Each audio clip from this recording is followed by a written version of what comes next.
it needed was congressional approval. And bicameral, ang dali naman. Isa lang na araw yan. May I know, kailan po binigay ng DOE sa Senado, kailan natanggap yung sulat, kailan binigay sa atensyon ng leadership at ng chair ng komite? May we know? I mean, this is what I mean We act with urgency. It's not a matter of walang pondo. May pondo, it came from DOE's information, congressional approval. So it doesn't take too much if it's an urgent matter. We were able to pass the excise tax and to be fair to the chair, kaagad nagtrabaho at napasa po namin. So kailan po ito?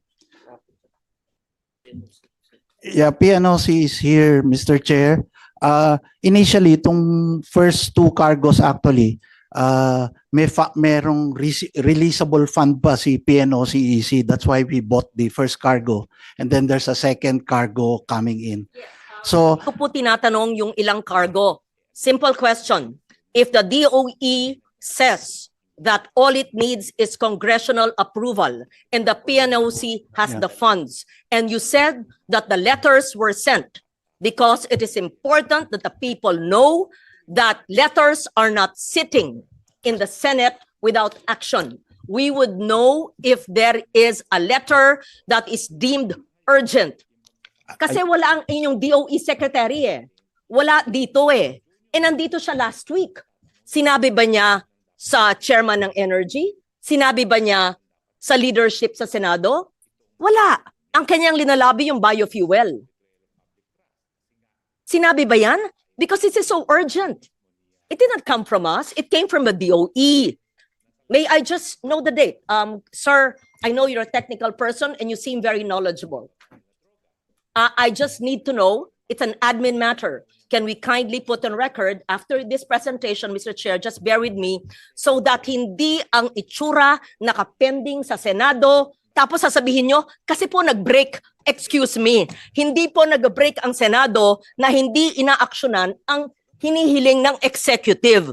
Dalawa ang inyong hiningi. Excise tax, napasa namin. At sabihin nyo on the record, kailan nyo mai-implement yan, at ang gulo ninyo. Sinabi nyo, excise tax, kailangan urgent. Nung napasa namin, sinabi, we will see. Yan, galing sa inyo yan kung gagamitin. Tapos, the next day, o sige na nga. Ano ba? Ano ba? Kailangan ba? Hindi. It was deemed urgent, napasa, tapos pagkapasa namin, we will see. I'm quoting the executive, nanggaling sa inyo yan. Tapos ngayon, gagawin na. And cite the impact, mararamdaman pa. Yun ang sabi ng chair ni Senator Pia. Ano ang ramdam sa pagbaba o pagkaltas ng excise tax? Yung biofuel, maraming concern sa mga coconut and sugar farmers. Pero itong sinabi niyong low-hanging fruit, congressional approval. Tapos nagsabi po kayo, sir, with all due respect kasi po nag-break. Hindi po magandang pakinggan yan. Hindi po mag-break ang Senado kung sinabi niyong kailangan ng congressional approval ang paggamit ng PNOC ng kanilang pondo. Pakilagay po sa record after your presentation and we give a chance to the others, Mr. Chair. Because it's important na hindi tinuturo sa atin na nag-break tayo kaya ang PNOC hindi makagamit ng kanyang pera. That's unfair. Ang secretary nga ninyo wala dito Kung anong pamumulitik ang ginagawa na naman ng secretary nyo. Break tayo session pero tuloy-tuloy pa ho yung aming hearing. At kung kailangan po mag-convene, ready naman po magkaroon ng special session at any time. When did you give the letter? Kasi alam nyo, hindi pwedeng tinuturo-turo nyo kami. Hindi nyo pwedeng sinasabi, makinig kayo. Huwag kayong nagpapalusot dito Sinasabi nyo, yung letter na sa inyo Tapos nag-break kayo. Double jeopardy. Hindi pwede yon. Sorry, hindi po kami papayag nun. Kung alam po namin hindi kami mag-break, tama po ang chair. Tinan mo nga, mag-break. Gusto nyo Holy Week, magtrabaho tayo dito Darating lahat ng secretary. Burn the midnight candle. Walang labasan sa kwarto hanggang hindi nakita ang pagtulong sa lahat ng tao. Pero wag niyong sasabihin na nag-break kami kaya hindi napasa yung hiniling ng DOE na congressional approval. Hindi po, sir. Hindi niyo kasalanan yon kasi wala ang inyong sekretarya. I can't think of anything more important than this hearing convened by the chair. And if the other cabinet members are here, why could the most important department not be present? Thank you, Mr. Chair. Thank you. And may I reiterate, Secretary Yusek Fentabella, na kung pwede namang ipagpaliban muna ni Secretary Garin yung kanyang mga meetings. Tingin ko hanggang mamaya pa tayo dito. After her Malacanang meeting, mas magandang pumunta ho siya dito. No? Pakisabi na lang ho sa kanya. Pinadala niya sa akin yung mga schedule niya. Tingin ko naman mas mahalagang makausap niya ngayon ang taong bayan para marinig sa kanya mismo kung ano yung kanyang mga plano kung sakaling mawala talaga tayo ng langis. No? So, okay. Go ahead. Can you... Okay. Apologies, Your Honors. Just to clarify, when it was mentioned that a letter was sent, it was for a future action. But we commend definitely the action of the Congress. That is a further action. Pero na-trigger na naman po yung dati nating ginawa. And secondly, on this one, may nakita lang po kami another improvement. That's why we immediately sent the letter. But that was just yesterday po. So it's definitely unfair for the Senate to be on the record na naka-break. Pero apologies. But we certainly just want to place it on record that we are doing all these and immediately forwarding our observations to the Senate or to the House. Yung mga nasabi po ni Yusek Sales, yung mga iba po doon ay for future action. The trigger, even though we needed to shift, na-trigger na rin po naman siya. So, ang sinasabi lang po natin, paano po ba tayo may improve moving forward? And also for the PNOC, there are funds available. But how do we improve further? Yun po, that's why we sent that letter yesterday, just to set the record straight po. And definitely, the Secretary will be informed po of the Chair's message. Thank you very much po. Thank you so much to our dear friend Yusek Wimpy for clarifying that.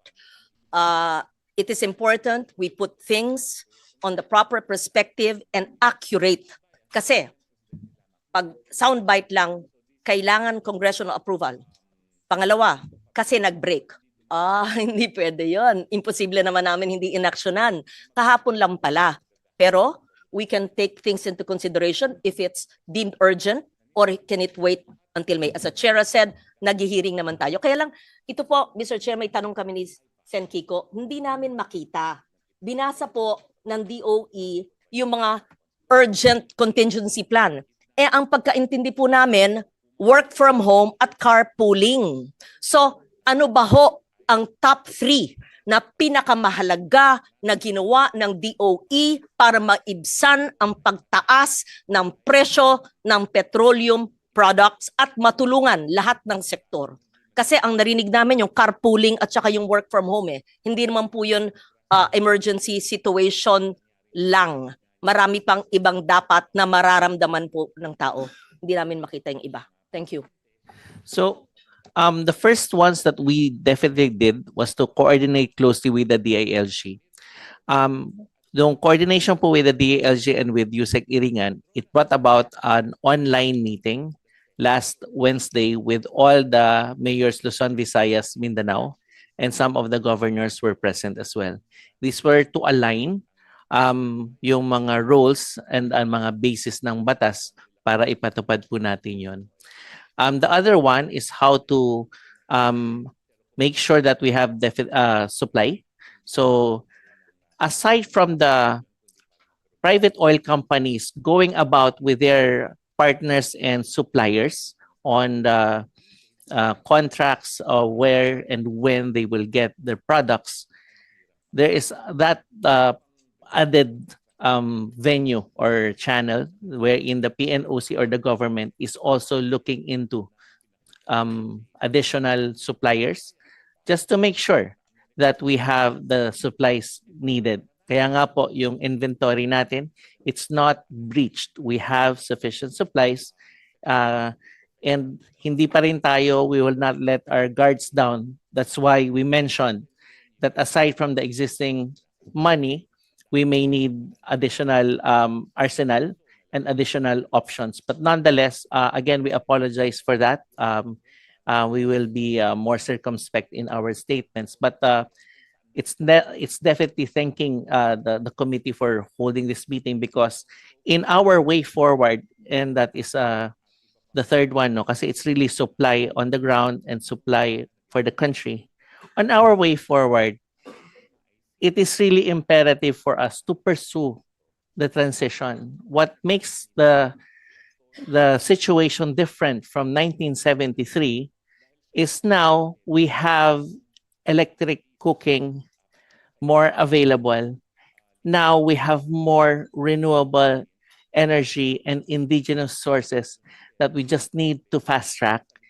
And sometimes we need more bold reforms so that we can have a faster way forward in having a more secure, not only for energy, but over our national security. So we commend the DMW and the DFA for their presentations, na yung mga OFWs natin, pinapasalamatan natin, pinapangalagaan natin. Pero isipin po natin that our energy behavior should support what the OFWs are doing. They are sending us dollars, and yet we are sending out dollars because of our energy behavior. So we need to focus on the solutions previously given to us, but there was a lot of things that happened that even included the downgrading of the Ministry of Energy to an office, and then it was reborn to a department. But still, the march towards energy independence that is aligned with climate change, nandun po siya lahat. We just need to move faster. And this is an opportunity. Every challenge gives an opportunity. So yun po yung siguro pangatlo na masasabi ng DOE na kailangan talaga whole of nation siya. To make this country stronger, we need more of the indigenous. We need teamwork on the demand side, energy efficiency and conservation, the carpooling, the work from home, and other strategies that does not reduce our productivity.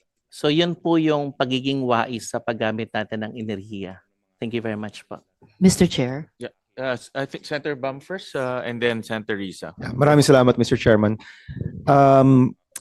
So, naintindihan ko tong presentation nyo, no? But I just want to zero in on a few issues na nasa isip ng ating mga kababayan. Okay, so let's answer very quickly, Yusek Wimpy. No? So, unang-una, may chance ba na dahil sa tumataas na presyo ng gasolina at diesel na magkaka-brownout tayo? Ang alam ko, hindi, di ba? Kasi magkaiba siya. Can you answer it on the record, please? Yan ang iniisip ng mga tao ngayon. Hindi po dahil sa oil crisis kung magkakaroon ng brownout sa inyo. Okay. Baka po tatamaan yung wire, pero hindi po dahil sa oil crisis. Okay, so we are assuring the public na itong krisis sa presyo ng diesel at gasolina hindi magdudulot ng malawakang brownout. Correct?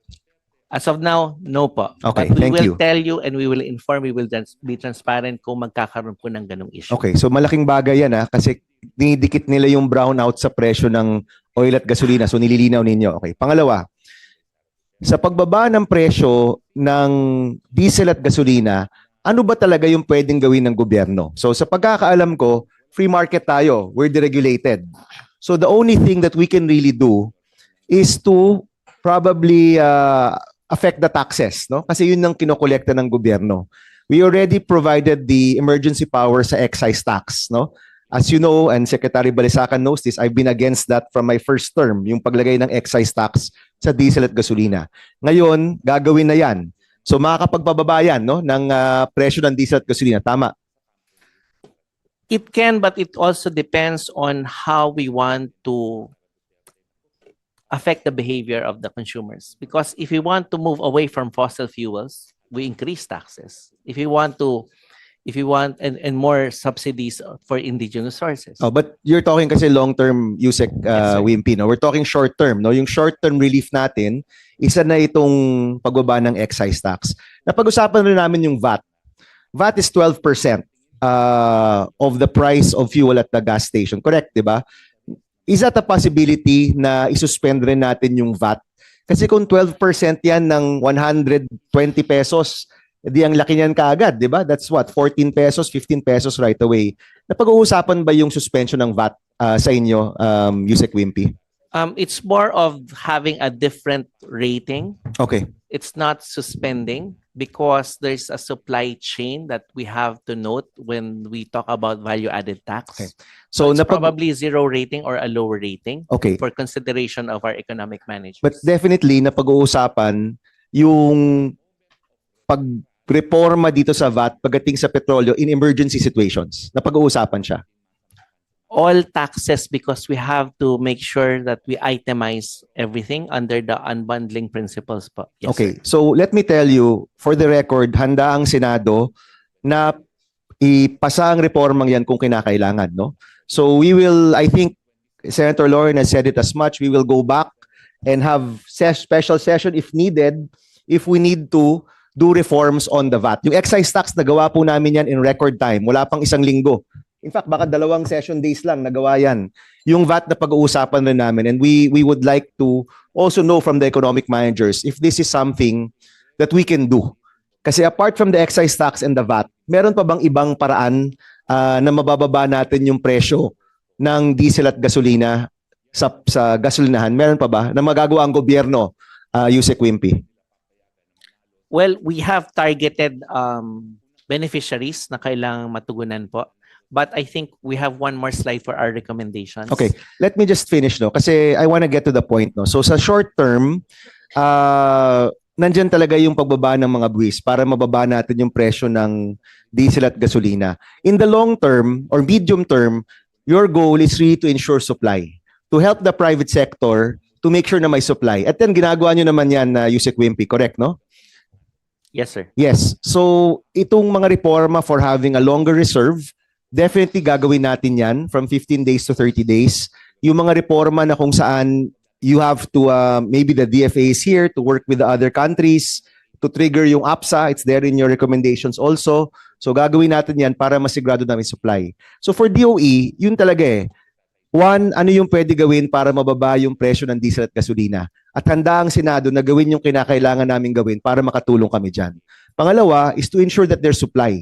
Kasi pag mawalan tayo ng supply, napakalaking dagok niyan sa ating ekonomiya, no? Pangatlo, with DSWD and DOTR, it's to support our transport workers to ensure na tuloy-tuloy ang public transportation natin. Tama ba, Yusek Wimpy? Ito yung mga pinakamahalaga na kailangan natin tugunan, no? This is really the main that we can that DOE can do right now. Yes, sir. May kulang ba ako? Meron pa ba akong hindi nabanggit na pangunahing activity or pangunahing reforma na ginagawa? Also, the demand side management. Okay. We have to be very wise in the use of our energy. Okay, and that's consumer behavior, no? Yes. So trabaho nating lahat 'yan na may baba ang consumption natin habang mataas yung presyo at habang sinisigurado natin na mas mahaba yung supply. Correct, no? Yes, sir. So we can categorize it into supply, both ensuring supply and price that is affordable. Second one is also the demand side management. And the third one is the long-term reforms pa. Okay, very clear. So ang hihintayin na lang siguro namin, and you can talk to the economic managers about this, is yung VAT. No, baka magandang pag-usapan. Kasi kung titigil na tong problema sa Middle East, no, itong conflict, hindi naman yan bababa kaagad eh. Yung presyo ng diesel at gasolina, ilang buwan pa yan bago yan bumaba. So, whether it finishes tomorrow, in 2 weeks, or 3 months, nakikita natin na 3 buwan hanggang 6 na buwan pang mataas ang presyo ng ating diesel at gasolina. Correct, di ba? Only God knows, but it went down today and then it may go up again. So it's undetermined. If the conflict ends, kung matapos yung conflict in the next week, bago makita ng taong bayan na bumaba yung presyo, ilang buwan pa rin yan, di ba? Hindi naman yan instant eh.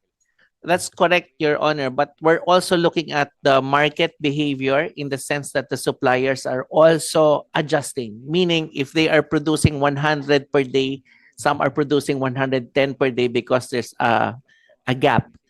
So, yun po yung pwedeng nakikita rin nating adjustment. Okay, but my point lang is that yung pagbaba ng presyo will not happen instantaneously as the end of the conflict. Ilang buwan pa rin yan. So maganda pa rin siguro, Yusek Wimpy, pag-usapan natin ano pa ba yung mga pwedeng gawin para makatulong tayo sa taong bayan. And again, I'm putting VAT on the table because we had discussed this in the caucus.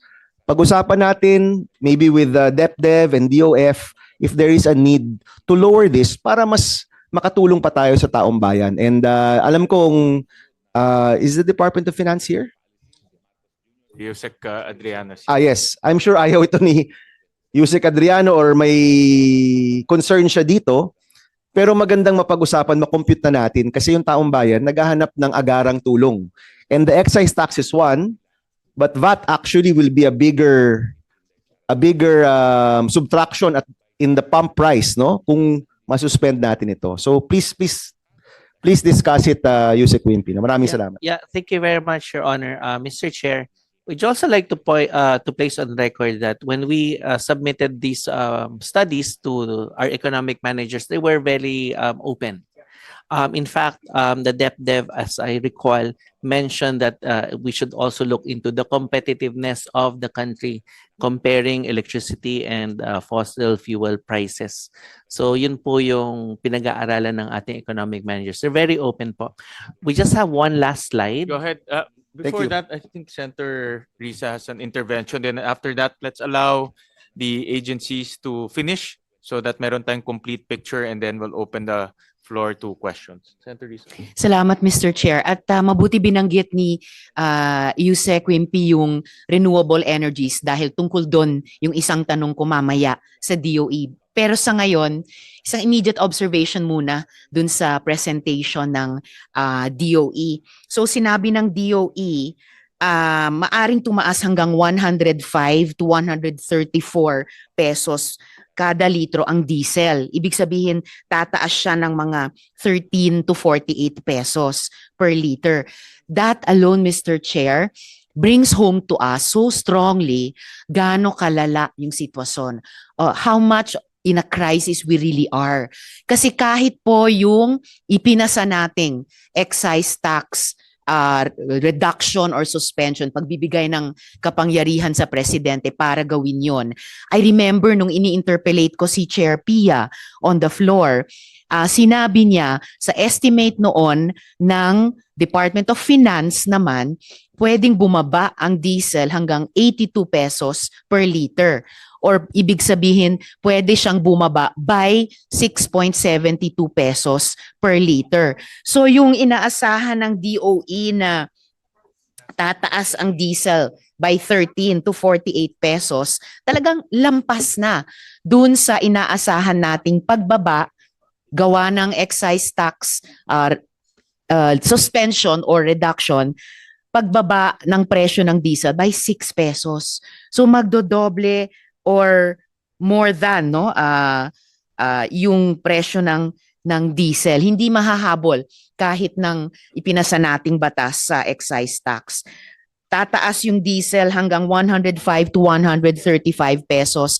Again, way past yung 82 pesos per liter na inaasahang ibababa ng presyo ng diesel gawa ng excise tax law natin. So we needed to pass that excise tax law para sa immediate short-term na cushion in the first few weeks of the war in the Middle East.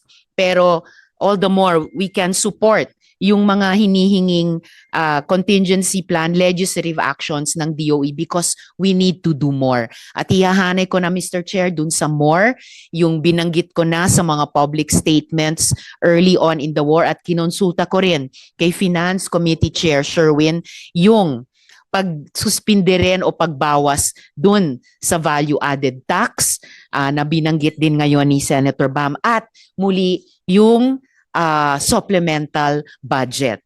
52.8 billion pesos para may 12 billion pesos dagdag sa ating mga tsuper, 2.8 billion pesos dagdag sa ating mga 1.1 million na magsasaka at mangingisda, 38 billion pesos dagdag para sa mga OFWs natin for the first 3 months. So pwedeng parang relay ito, Mr. Chair.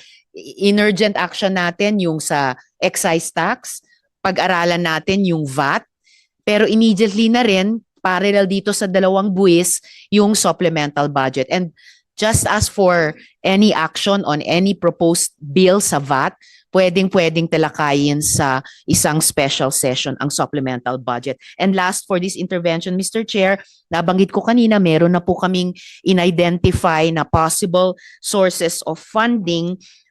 Ito po ay 70 billion pesos mula sa discontinued flood control projects, 17.8 billion pesos mula sa kung ira-rationalize yung ating ASEAN 2026 summit meetings and events, 2.8 billion pesos mula sa Agri-Machineries Fund, and then phased obligation ng mga large-scale projects, and of course, LGU co-financing na kung ipagsuma natin yan, Mr. Chair, aabot na sa 89.8 billion pesos. No, posibleng pagkunan ng executive para sa 52.8 billion pesos lang naman na supplemental budget para back-upan ng relief yung ating mga vulnerable sectors habang ina-amend natin during this crisis yung ating tax laws. Salamat, Mr. Chair. Thank you. Thank you. And a brief intervention from Yes, Senator Lauren. thank you very much, Mr. Chair.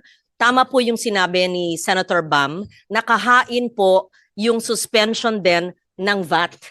Ang napasa natin yung excise. Pero take note that kailangan sa ating version na napasa, 30 days na continuous mag-breach ng 80. So ibig sabihin, ang epekto po niyan ay buwanan pa bago maramdaman ng tao. So I support, pag-aralan ulit ng economic team yung ating VAT suspension. Kasi assuming sa mo 130 pesos ang diesel price, reduction of price pag yung excise ay 10 pesos lang. Pero pag VAT less 12% ay ang reduction ay 15.6 pesos per liter. Pag ipagsama mo yung dalawa, sa panahon lang naman ng krisis, ay malaking bagay dahil ito mag-spiral, domino effect ito sa lahat ng bilihin. Yan ang ating mungkahi. Sinusuportahan po natin yung sinabi ni Senator Bam Aquino and of course, Senator Risa. Thank you, Mr. Chair. Chair, you. huling dagdag na lang po, I missed an important point kanina.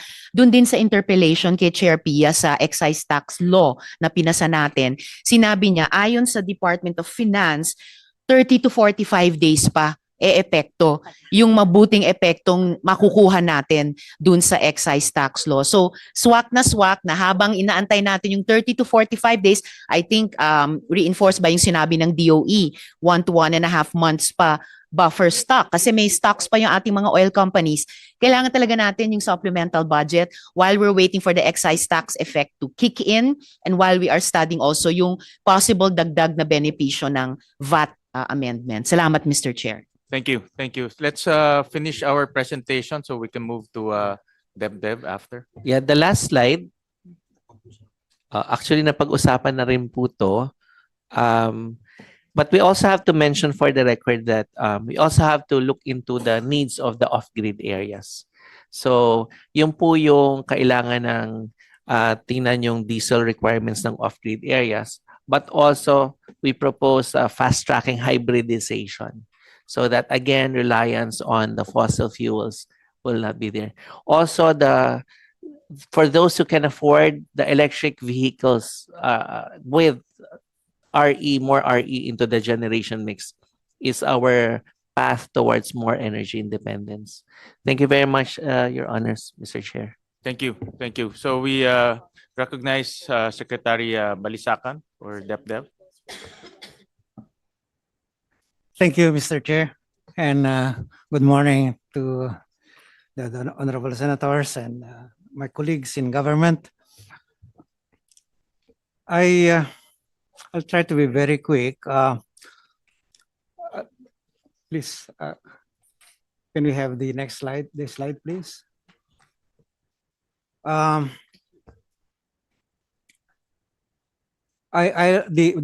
presentation would have three parts. One is the context, which I would not spend long because that has been quite extensively discussed. But then I will discuss the scenarios that underlie our analysis. Then I will provide the assessment of those scenarios, which, by the way, the scenarios were provided by or requested by by the committee, Protect Committee, and I am going to look at their implications on the economy, particularly focusing on prices, inflation, employment, and the national economy, particularly GDP, and then conclude with some recommendations as building blocks for a future, more comprehensive response. Okay, could we proceed? Could we have the next slides? Next, please. All right, I have provided, for those who could not wait for the rest of the presentation, a summary of the findings, but please, let's keep going. Next slide. All right, the next slide. Has also been mentioned, the sharp increase in oil prices, as represented here by Dubai oil prices, amid the Middle East crisis. Next slide, please. All right, this is basically the scenario that I'm going to discuss. The first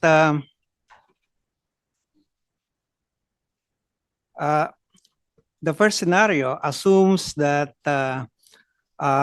Dubai crude oil prices will average $100 per barrel for 2 months, and leading to a 46% increase from February 2026 spot prices.